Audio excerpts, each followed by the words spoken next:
Hello everyone, this is a small guide for how I make remixes with MuseScore. I may make a more in-depth guide in the future, perhaps as a subscriber milestone. MuseScore isn't exactly meant to make remixes or have playback. It's a notation software. It's a free one actually, if you didn't know that already. But you can still make something that sounds decent. You have to know how to read music though. It's actually easy to learn if you're young. So let's make a new score. Upon making a new score, MuseScore will have you put in information.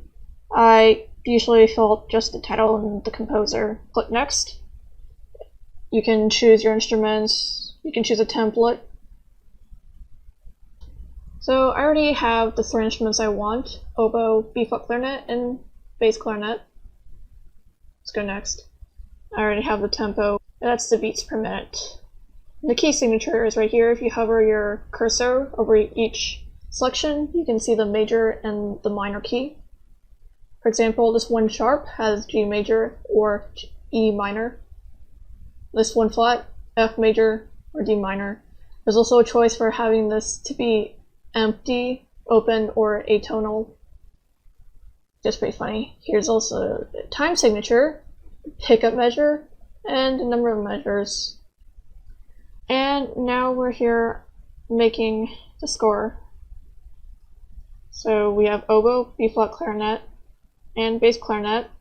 Now you may see that these have different key signatures: G major, A major, A major. Now to make this easier for myself, I click concert pitch.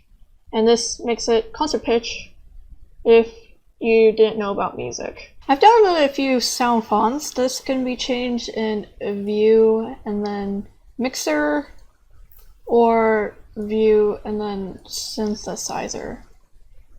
So I always listen to the sound font first, but I already know what they sound like. I always get a source or a reference, which is a piano score most of the time. The source is a bit weird because I had MuseScore transfer it from PDF to MSCZ, or compressed MuseScore file. I fixed it so it's better to transfer notes. Most of the time I copy and paste,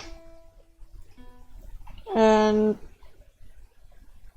I may put in extra parts, but I'm not gonna touch that in this video. Just like you have to know how to read music, you need to know the ranges of the instruments so it sounds right. You could probably make some instruments play lower than they can, but I've never had to do that. For example, oboe tends to play in the staff and above the staff. Can play a bit lower, but that's about it. Clarinet has a really good range, but it plays lower notes better. So I like to listen to the music as I'm reading to make sure there's no mistakes or things that don't sound right. Around the music, I may put in crescendos or decrescendos, which are those hairpin symbols. They also look like Pac-Man, you could say. A crescendo makes the part louder, and a decrescendo does the opposite. They make the music more interesting, or give it its tone, its mood.